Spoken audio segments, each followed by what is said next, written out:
Good evening সকলকে। Preparation lab চ্যানেলের পক্ষ থেকে সকলকে স্বাগত।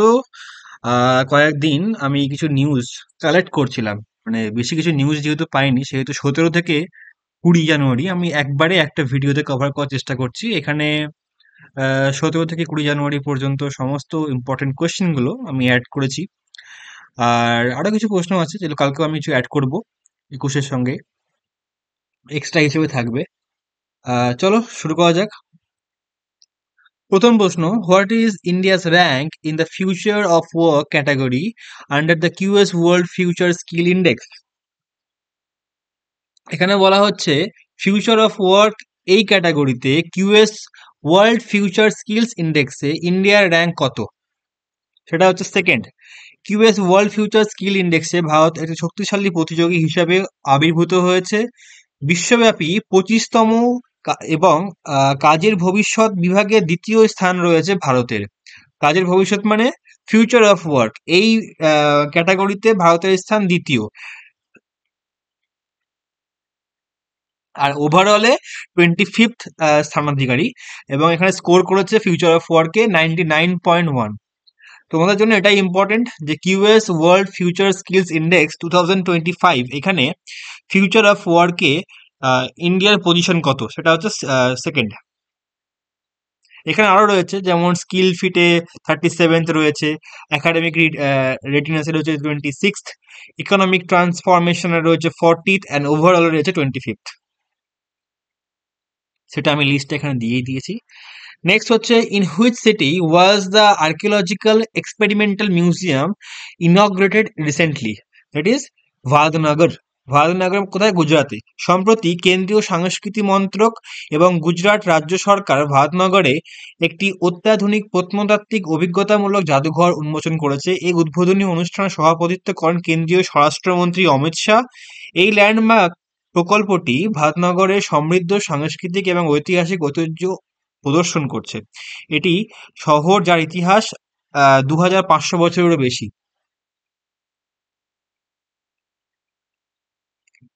দ্বিতীয় হচ্ছে জেনারেল ভি কে সিং, তিনি একজন retired general, has been recently appointed as the new governor of which state? তিনি একজন retired general V K Singh, তিনি গভর্নর হিসাবে জয়েন করেছে বা রাজ্যপাল হিসেবে জয়েন করেছে কোন রাজ্যের? সেটা হচ্ছে মিজোরাম। মিজোরামের নতুন গভর্নর বা নতুন রাজ্যপাল ভি কে সিং। 24 ডিসেম্বর 2024-এ তিনি পারমিশন পেয়ে যান দ্রৌপদী মুর্মুর থেকে, এবং অফিসিয়ালি তিনি 16 জানুয়ারি 2025-এ মিজোরামের 25তম রাজ্যপাল হিসেবে শপথ নিয়েছেন। মিজোরাম যেহেতু এলো, সেহেতু একটা কথা বলে রাখি, ফরেস্ট কভারের দিক থেকে এরিয়া স্পেসিফিক সব থেকে বেশি ফরেস্ট রয়েছে মধ্যপ্রদেশে। কিন্তু যখনই প্রশ্ন আসবে on the basis of percentage, অর্থাৎ পার্সেন্টেজের ওপর ভিত্তি করে কোন রাজ্যে সব থেকে বেশি বনভূমি রয়েছে, সেটা হচ্ছে মিজোরাম। 85.34%, সব থেকে বেশি বনভূমি রয়েছে পার্সেন্টেজের ভিত্তিতে, সেটা হচ্ছে মিজোরাম। এবার এটা একটা রাজ্য। আর যদি বলে ইউনিয়ন টেরিটরি, সেক্ষেত্রে হবে লাক্ষাদ্বীপ। লাক্ষাদ্বীপে 91.33% রয়েছে বনভূমি। এখানে মানে ইউটি এবং রাজ্য দুটো মিলিয়ে লেখা রয়েছে, কিন্তু রাজ্য হিসেবে পার্সেন্টেজের দিক থেকে ফার্স্ট হচ্ছে মিজোরাম, এবং ইউটির হিসেবে ফার্স্ট হচ্ছে লাক্ষাদ্বীপ বা Lakshadweep. Which union minister has recently launch the Bharat Ranbhoomi Darshan app? আমরা ছবি দেখেই বুঝতে পারছি, রাজনাথ সিং, তিনি আমাদের ডিফেন্স মিনিস্টার। তিনি 17 জানুয়ারি 2025-এ ভারত সরকার আনুষ্ঠানিকভাবে ভারত রণভূমি দর্শন অ্যাপ চালু করে, যার লক্ষ্য ভারতের সমৃদ্ধ সামরিক ইতিহাসে জনসাধারণের অ্যাক্সেস বাড়ানো। বেসামরিক নাগরিকদের মধ্যে ভারতীয় সামরিক ইতিহাসে সংযুক্ত করতে এই অ্যাপ এবং ওয়েবসাইট চালু করা হয়েছে। মানে বেসামরিক নাগরিক যারা আমাদের মতো পাবলিক, এই পাবলিকের জন্য এই আমরা যাতে আমাদের সামরিকদের যে মানে সৈন্যদের যে সমস্ত ইতিহাস সেগুলো জানতে পারি, সেই রিলেটেড এই অ্যাপ বা ওয়েবসাইট, যা আমাদের আমরা আমাদেরকে জানাবে যে আমাদের এই এই যে আমাদের যা সামরিক বাহিনী ছিল, তাদের যে যা যা ইতিহাস রয়েছে তাদের পিছনে, বিভিন্ন যুদ্ধক্ষেত্র, পর্যটন, সেই সমস্ত কিছু আমরা এই অ্যাপের মাধ্যমে জানতে পারবো। Bharat Ranbhoomi Darshan app. Okay, next প্রশ্ন, exercise devil strike has been conducted by which country recently? হবে ইন্ডিয়া। ভারতীয় সশস্ত্র বাহিনী 16ই জানুয়ারি থেকে 19শে জানুয়ারি পর্যন্ত এই ডেভিল স্ট্রাইক একটা এক্সারসাইজ পরিচালনা করেছে। এখানে তিন ধরনের ফোর্স জড়িত ছিল, এও একটা প্রশ্ন আসে। এক হচ্ছে army force, air force, special force. এই তিন ধরনের ফোর্সই এখানে জড়িত ছিল। এটা একটি সামরিক শ্রেষ্ঠত্ব বজায় রাখার প্রতিশ্রুতি এবং ভবিষ্যতে চ্যালেঞ্জগুলির জন্য এখানে জোর দেওয়া হয়েছে, এবং বিভিন্ন কঠিন পরিস্থিতিতে সৈন্যদেরকে টিকে রাখা, আহ, এই তারপর এই সবই হচ্ছে এই এক্সারসাইজের মূল লক্ষ্য। পরবর্তী প্রশ্ন, Kokborok is the official language of which Indian state? এটা রিসেন্টলি নিউজে এসেছে, ককবরক ল্যাঙ্গুয়েজ। এটা হচ্ছে ত্রিপুরার একটা ট্রাইবাল ল্যাঙ্গুয়েজ। ঠিক আছে। ট্রিপুরা স্টুডেন্ট ফেডারেশন টিএসএফ আগরতলায় ককবরক ভাষার জন্য আম, রোমান লিপির দাবিতে বিক্ষোভ করেছে। কোকবরক হলো বোরক জনগণের একটি ভাষা। ত্রিপুরা সরকারিভাবে 19শে জানুয়ারি 1979 সালে এটি স্বীকৃত হয়েছে। এটি একটি চীন তিব্বতীয় ভাষা যার শিকড় প্রথম শতাব্দীতে পাওয়া যায়। রাজরত্নাকরে ত্রিপুরী রাজাদের ঐতিহাসিক নথি কোকবরকে লেখা হয়েছিল। কোকবরক শব্দটি কোক মানে মৌখিক এবং বোরক মানে মানুষ একত্রিত করে, অর্থাৎ মৌখিক মানুষ এর মানে। 2011 সেন্সাস আদমশুমারি অনুযায়ী ত্রিপুরায় 8,80,537 জন লোক ককবরকে কথা বলে, যা জনসংখ্যার প্রায় 23.97%। আচ্ছা, এখানে একটা প্রশ্ন, ত্রিপুরা রিলেটেড একটা নিউজ আমরা রিসেন্টলি পেয়েছিলাম, বা ব্যান্ডেড রয়্যাল প্রজাপতি, যেটা সিপাহীজলা বন্যপ্রাণী অভয়ারণ্যতে পাওয়া গেছিল এবং ত্রিপুরায় এটা নতুন দেখা গেছে, যার জন্য এটা নিউজে এসেছিল। তো এখান থেকে তিনটে প্রশ্ন, ককবরক কোথাকার ভাষা, অফিসিয়াল ল্যাঙ্গুয়েজ ত্রিপুরার, আর এটা, এক সেকেন্ড, এখানে একটা প্রশ্ন ছিল, কোথায় গেল? হ্যাঁ, এটা হচ্ছে বোরক জনগণের ভাষা, মানে কোন ট্রাইবাল গোষ্ঠী এটা কথা বলে, বোরক জনগণ। সেকেন্ড হচ্ছে ব্যান্ডেড রয়্যাল বাটারফ্লাই, যেটা দেখতে পাওয়া গেছে রিসেন্টলি কোথায়, ত্রিপুরাতে। এবং কোথায় দেখতে পাওয়া গেছে সেটা হচ্ছে সেপাহীজলা ওয়াইল্ড লাইফ স্যাংচুয়ারি। তাহলে সেপাহীজলার ওয়াইল্ড লাইফ স্যাংচুয়ারি লোকেশন কোথায়? ত্রিপুরা রাজ্যে। এতগুলো প্রশ্ন এখান থেকে মানে কভার হচ্ছে। তৃতীয় হচ্ছে, which state government has launched SHE Cohort 3.0 initiative to empower women-led startups? কোন রাজ্য সরকার লঞ্চ করেছে এই SHE Cohort 3.0 ইনিশিয়েটিভ? কি জন্য? মহিলাদের এম্পাওয়ার করার জন্য, ক্ষমতায়নের জন্য। সেটা হচ্ছে পাঞ্জাব। পাঞ্জাব সরকার টেক ভিত্তিক উদ্যোগ তৈরিতে, মহিলাদের স্টার্টআপ এবং ছাত্রদের ক্ষমতায়নের জন্য মোহালিতে SHE cohort 3.0 startups handholding and empowerment cohort 3.0 উদ্যোগ চালু করেছে। উদ্যোগটি ব্যবসায়িক ইনকিউবেটর এবং ইকোসিস্টেম সক্ষমকারীদের দ্বারা সমর্থিত। এখানে 250টিরও বেশি স্টার্টআপ উদ্ভাবক এবং ছাত্র স্টার্টআপ পাঞ্জাবের বৃদ্ধির পরিকল্পনা সম্পর্কে ব্রিফ করা হয়েছিল, এবং এটা লক্ষ্য রাখা হচ্ছে 2047 সালের মধ্যে ভারতের উন্নয়নের ক্ষেত্রে এটা টার্গেট রেখেছে ওমেন এম্পাওয়ারমেন্টের দিকে। Which institution developed the central suspect registry? এটা হবে ইন্ডিয়ার, সাসপেক্ট দেখেই বুঝতে পারছি মানে কোন ইনস্টিটিউট যা ডেভেলপ করেছে সেন্ট্রাল সাসপেক্ট রেজিস্ট্রি। সাসপেক্ট দেখেই বোঝা যাচ্ছে যে এটা হবে Indian cyber crime coordinator centre, যার জন্য যেহেতু 4টে সি রয়েছে সেহেতু I4C এখানে নাম দেওয়া হয়েছে। অনলাইন কেন্দ্রীয় সন্দেহভাজন রেজিস্ট্রি অর্থাৎ সেন্ট্রাল সাসপেক্ট রেজিস্ট্রি 6 লাখ জালিয়াতি লেনদেন প্রতিরোধ করেছে, 1800 কোটি টাকা সাশ্রয় করেছে। আর এটা করা হয়েছে কার অধীনে? এই I4C স্বরাষ্ট্র মন্ত্রকের অধীনে। ছবি দেখতে পাচ্ছি আমরা, অমিত শাহের ছবি। I4C এরা সাইবার অপরাধের বিরুদ্ধে প্রচেষ্টা সমন্বয় করেছে, ভারতীয় সাইবার ক্রাইম কোঅর্ডিনেশন সেন্টার।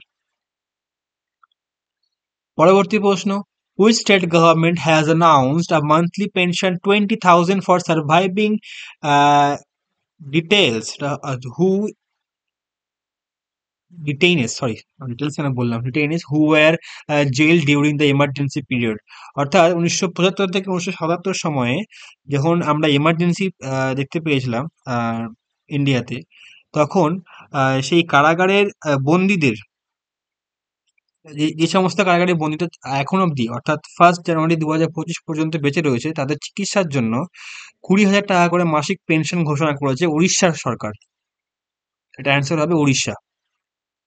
পরবর্তী প্রশ্ন, which Indian women cricketer smashed first test century recently?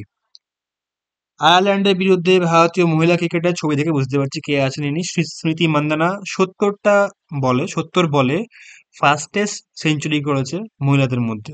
এর আগে রেকর্ড ছিল কার? হরমনপ্রীতের, 87 বলে 100 রান। নেক্সট, এটা আমরা নিউজে আগেও আলোচনা করেছি এবং রিসেন্টলি আমরা বিভিন্ন সোশ্যাল মিডিয়াতে বা নিউজে দেখতে পাচ্ছি এই ডকিং এর ক্ষেত্রে। এখানে বলেছে যে in the SpaDeX mission of ISRO, what is the word D stands for? D মানে ডকিং, বলে দিলাম। এটা সতীশ ধাওয়ান স্পেস সেন্টার শ্রীহরিকোটা থেকে লঞ্চ হয়েছে এবং ভারত এখানে 4th কান্ট্রি হতে চলেছে ইউএসএ, রাশিয়া এবং চীনের পরে। যে যার উদ্দেশ্য হচ্ছে, স্প্যাডেক্স হলো একটা অরবিটাল ডকিং, ভারতের সক্ষমতা প্রতিষ্ঠার জন্য একটি অগ্রণী মিশন, যা ভবিষ্যৎ মানব মহাকাশ ফ্লাইট এবং স্যাটেলাইট সার্ভিসিং মিশনের জন্য একটি মূল প্রযুক্তি। স্পারডেক্স মিশনটি পিএসএলভি C-60 রকেটের উপরে বহন করা হবে এবং যা 2টি ছোট মহাকাশযানকে নিম্ন পৃথিবীর কক্ষপথে পৌঁছে দেওয়ার জন্য ডিজাইন করা হয়েছে। তোমাদের একটা প্রশ্ন করি, ইসরোর স্ট্যাবলিশ ডেট কবে, মানে কোন সালে ইসরো প্রতিষ্ঠা হয় এবং বর্তমান ইসরোর চেয়ারম্যান কে? আচ্ছা, এবার একটা ফেস্টিভ্যাল রিলেটেড প্রশ্ন। Kanuma Panduga festival celebrated in which part of India? এটা হবে সাউদার্ন ইন্ডিয়া, অর্থাৎ দক্ষিণ ভারতে। কানুমা পান্ডুগা একটি অপরিহার্য উৎসব যা ভারতীয় দক্ষিণাঞ্চলীয় রাজ্যগুলি যেমন অন্ধ্রপ্রদেশ, তেলেঙ্গানা, তামিলনাড়ুতে এটা পালন করা হয়। এটা গোবর্ধন পূজা থেকে এই ফেস্টিভ্যালটা উদ্ভূত হয়েছে এবং গবাদি পশুর রক্ষায় ভগবান কৃষ্ণের হস্তক্ষেপকে সম্মান করা হয়ে থাকে। কৃষিতে গবাদি পশুর ভূমিকা হাইলাইট করে, পৌরাণিক কাহিনীর সাথে সংযোগ স্থাপন করে এবং সম্প্রদায়ের চেতনাকে উৎসাহিত করে এই ফেস্টিভ্যাল। আচ্ছা, which fintech farm in the UAE has partnered with NIPL to integrate UPI into its payment system? NIPL, যার মানে হচ্ছে এনপিসিআই, ইন্টারন্যাশনাল পেমেন্টস লিমিটেড। আর ইউপিআই ফুল ফর্ম আমরা জানি, ইউনিফাইড পেমেন্টস ইন্টারফেস। এর মাধ্যমে আমরা কি করি, এখানে কি হয়েছে যে ইউএই এই ম্যাগনাটি, অ্যান্সারটা ম্যাগনাটি, ইউএই ফিনটেক ফার্ম ম্যাগনাটি এনআইপিএল এর সাথে পার্টনারশিপ করেছে এবং ইউপিআই কে ইউএই এর পেমেন্টস ইকোসিস্টেমে একীভূত করেছে, অর্থাৎ ইউএই তে ইউপিআই পেমেন্ট সিস্টেম এখন থেকে গ্রহণযোগ্য হলো। তাই বর্তমানে পুরো ওয়ার্ল্ডে 7টি দেশে ইউপিআই গৃহীত: Bharat, Bhutan, Mauritius, Nepal, Singapore, Sri Lanka, France. এবার ইউএই হলো। আচ্ছা, ইউআই এনআইপিএল বললাম যে স্ট্যান্ড করে, ফুল ফর্ম লেখা রয়েছে এনপিসিআই, ইন্টারন্যাশনাল পেমেন্টস লিমিটেড, এবং এটা একটা subsidiary of national payment corporation of India, NPCI এর ফুল ফর্ম। আর এখানে ইউপিআই এবং রুপে এখানে এই এক্সপ্যান্ডের ক্ষেত্রে এটা গুরুত্বপূর্ণ রোল পালন করে। নেক্সট প্রশ্ন, where was the Bharat Mobility Global Expo 2025 inaugurated recently? এটা হবে নিউ দিল্লি, ভারত মণ্ডপম, নিউ দিল্লিতে প্রধানমন্ত্রী নরেন্দ্র মোদী 17 জানুয়ারি 2025-এ এই ভারত মোবিলিটি গ্লোবাল এক্সপো 2025 উদ্ভাবন করেছেন। এটা কি? প্রথম এক্সপো 2024 সালে ফেব্রুয়ারি মাসে নয়াদিল্লিতে অনুষ্ঠিত হয়েছিল। ইভেন্টটি অটোমোবাইল, পরিবহন, অবকাঠামো, বৈদ্যুতিক যানবাহন, ডিজিটাল প্রযুক্তি সহ গতিশীলতা সেক্টরকে একত্রিত করে। এটি একটি বৈশ্বিক গতিশীলতা হাব হিসেবে ভারতের ভূমিকাকে তুলে ধরে, অত্যাধুনিক উদ্ভাবনগুলি প্রদর্শন করে। এই এক্সপোটি 17 থেকে 22 জানুয়ারি 2025-এর মধ্যে ভারত মণ্ডপম, দিল্লির যশোভূমি এবং উত্তরপ্রদেশের গ্রেটার নয়ডাতে অনুষ্ঠিত হবে। Which organization has launched the PM-WANI scheme? PM-WANI scheme, এটা হবে department of telecommunication. Telecom regulatory authority of India, TRAI, প্রধানমন্ত্রী ওয়াইফাই অ্যাক্সেস নেটওয়ার্কস ইন্টারফেস, অর্থাৎ প্রধানমন্ত্রী ওয়ানি স্কিমের অধীনে ওয়াইফাই পরিষেবা প্রদানকারীদের জন্য খুচরো ব্রডব্যান্ড দ্বিগুণ হারে ইন্টারনেট শুল্ক ক্যাপ করার সুপারিশ করেছে। পিএম ওয়ানি স্কিমটি 2020 সালের ডিসেম্বর মাসে টেলিযোগাযোগ বিভাগ চালু করেছিল এবং এই স্কিমের লক্ষ্য হলো পাবলিক ওয়াইফাই হটস্পট বিশেষ করে গ্রামীণ এলাকায় প্রসারিত করা এবং এই ডিজিটাল অবকাঠামো উন্নত করতে ক্ষুদ্র উদ্যোক্তাদের জন্য কর্মসংস্থান বাড়াতে এবং সুবিধাবঞ্চিত শহুরে ও গ্রামীণ পরিবারগুলিতে কম খরচে ইন্টারনেট যাতে সরবরাহ হয় সেইটা হচ্ছে এই স্কিমের প্রধান লক্ষ্য এবং এই স্কিমটি স্থানীয় দোকানগুলিকে লাইসেন্স বা রেজিস্ট্রেশন ফি ছাড়াই শেষ মাইল ডেলিভারির অর্থাৎ লাস্ট মাইল ডেলিভারির জন্য ওয়াইফাই অফার করতে উৎসাহিত করে। Which two sites from India have been included in 2025 world monument watch list? অর্থাৎ ওয়ার্ল্ড মনুমেন্ট ওয়াচ লিস্টে এই 2025-এ কোন দুটো জায়গা ইন্ডিয়ার অ্যাড হয়েছে? সেটা হচ্ছে মুসি রিভার হিস্টোরিক বিল্ডিংস, যার ছবি আমরা দেখতে পাচ্ছি, আর একটা হচ্ছে গুজরাটের ভুজ হিস্টোরিক ওয়াটার। হায়দ্রাবাদের মুসি নদীর ঐতিহাসিক ভবন এবং গুজরাটের ভুজের ঐতিহাসিক ওয়াটার সিস্টেমগুলি নিউ ইয়র্ক ভিত্তিক ওয়ার্ল্ড মনুমেন্টস ফান্ড WMF দ্বারা 2025 সালে ওয়ার্ল্ড মনুমেন্টস ওয়াচ তালিকাভুক্ত করা হয়েছে। এই সাইটগুলি জলবায়ু পরিবর্তন এবং জল সংকটের ঝুঁকির সম্মুখীন সমর্থন ও সংরক্ষণের প্রয়োজনীয়তা তুলে ধরে। WMF হায়দ্রাবাদের পরিবেশগত চ্যালেঞ্জ এবং দ্রুত পরিবহনের মধ্যে পুনরুজ্জীবন, স্থায়িত্ব এবং স্থিতিস্থাপকতার পথ হিসেবে ঐতিহ্যের উপর জোর দেয়। পরবর্তী প্রশ্ন, what is the current as per 17th January 2025 judicial strength of Supreme Court of India after Justice Chandran appointment? আমরা জানি কে বিনোদ চন্দ্রন নতুন জাস্টিস অ্যাড হয়েছে এবং বর্তমানে বিচার শক্তির সংখ্যা বেড়ে দাঁড়িয়েছে 33 এবং সম্পূর্ণ মানে চিফ জাস্টিসকে নিয়ে 34। বিচারপতি কৃষ্ণান বিনোদ চন্দ্রন 16th জানুয়ারি 2025-এ সুপ্রিম কোর্টের বিচারপতি হিসেবে শপথ নেন।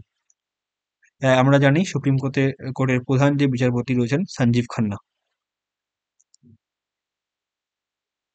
আচ্ছা, তোমাদের একটা প্রশ্ন বলি, আমরা রিট জারি করা জানি, সুপ্রিম কোর্ট এবং হাইকোর্ট রিট জারি করতে পারে।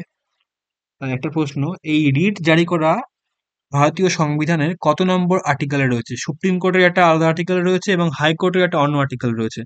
এই দুটো আর্টিকেল তোমাদের কমেন্টে লিখে জানাবে। অর্থাৎ প্রশ্নটা একবার করে ফেলি, সুপ্রিম কোর্ট এবং হাইকোর্ট সংবিধানের কোন কোন আর্টিকেলের দ্বারা রিট জারি করতে পারে?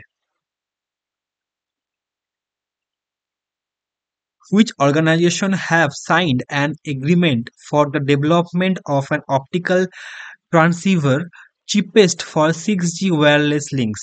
এটা হবে C.DOT এবং IIT Bombay. Centre for development of telematics C.DOT এবং IIT Bombay high bandwidth 6G wireless লিঙ্কগুলির জন্য একটি অপটিক্যাল ট্রান্সসিভার চিপসেট তৈরি করতে সহযোগ করেছে এবং লাস্ট মাইল গ্রামীণ যোগাযোগ প্রত্যন্ত অঞ্চলের জন্য স্যাটেলাইট ভিত্তিক যোগাযোগ করতে এটা সাহায্য করবে। এখানে একটা কথা বলি, IIT বোম্বে আমরা অনেকগুলো নিউজ পেয়েছি রিসেন্টলি, জানুয়ারি মাসে অনেকগুলো তারা ইনভেন্ট করেছে। আমি তোমাদের বলবো যে কোনো দুটো ইনভেনশন বা রিলেটেড নিউজ যা তোমাদের মাথায় এই মুহূর্তে রয়েছে IIT বোম্বে রিলেটেড, সেটা আমাকে কমেন্ট সেকশনে জানাবে, যে কোনো দুটো।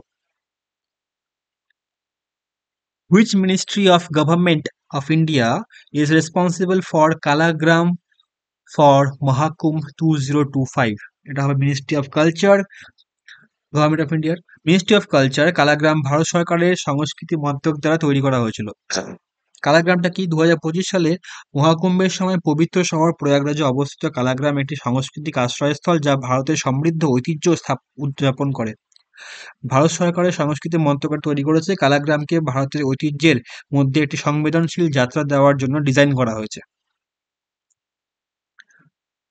পরবর্তী প্রশ্ন, which organisation release the global risk report 2025? এটা হবে ওয়ার্ল্ড ইকোনমিক ফোরাম।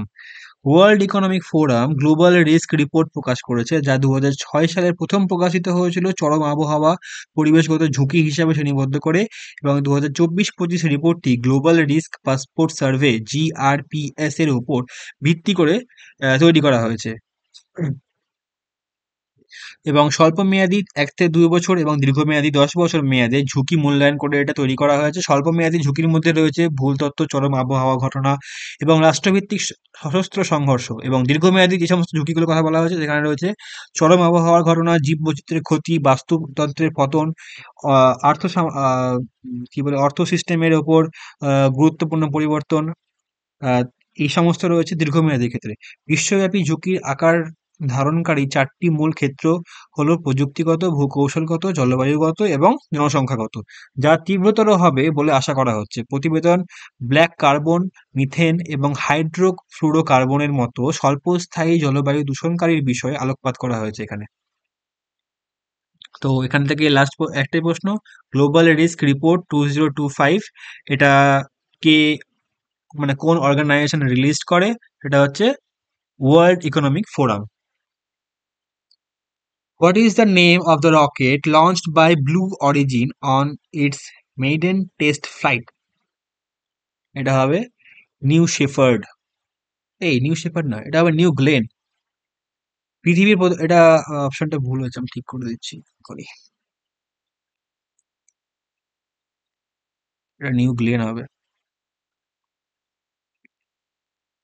হ্যাঁ, নিউ গ্লেন। পৃথিবী প্রদক্ষিণকারী প্রথম আমেরিকান মহাকাশচারী জন গ্লেনের সম্মানে রকেটটির নাম দেওয়া হয়েছে নিউ গ্লেন। আচ্ছা, এই ব্লু অরিজিন মহাকাশ অনুসন্ধানের এবং তার উদ্যোগের অংশ হিসাবে আমাজনের প্রতিষ্ঠাতা জেফ বেজস দ্বারা এটা প্রতিষ্ঠা করা হয়েছিল। তোমাদের জন্য আরেকটা প্রশ্ন, এটা এবার মানে এর আগে এবার লাস্ট 2024-এ মিসলিনিয়াসে এসেছিল। আমাজনের হেডকোয়ার্টার কোথায়? ওকে, আজকের শেষ প্রশ্ন, হুজ রেকর্ড ডিড নোভাক জোকোভিচ suppress for the most grand slam matches played? কার রেকর্ড ভাঙলো নোভাক জোকোভিচ? এটা হচ্ছে রজার ফেডার, যার 429টা ম্যাচ ছিল। তার রেকর্ড ভেঙে 430টা ম্যাচ খেললো হচ্ছে নোভাক জোকোভিচ। সর্বাধিক গ্র্যান্ড স্ল্যাম ম্যাচ কমপ্লিট করলো নোভাক জোকোভিচ, 430টা ম্যাচ। তোমাদের জন্য আরেকটা প্রশ্ন, নোভাক জোকোভিচ টোটাল কতগুলো গ্র্যান্ড স্ল্যাম অ্যাওয়ার্ড পেয়েছে? এটা কমেন্ট সেকশনে জানাবে। চলো, আজকের মতো এইটুকুটাই। আমি চেষ্টা করলাম পুরো দিন এই 3-4 দিন সমস্ত নিউজগুলো একসঙ্গে এক জায়গায় করে ডিসকাস করার। কালকে আরো কিছু প্রশ্ন নিয়ে আসবো। ধন্যবাদ সকলকে, ভালো লাগলে লাইক সাবস্ক্রাইব করে দিও।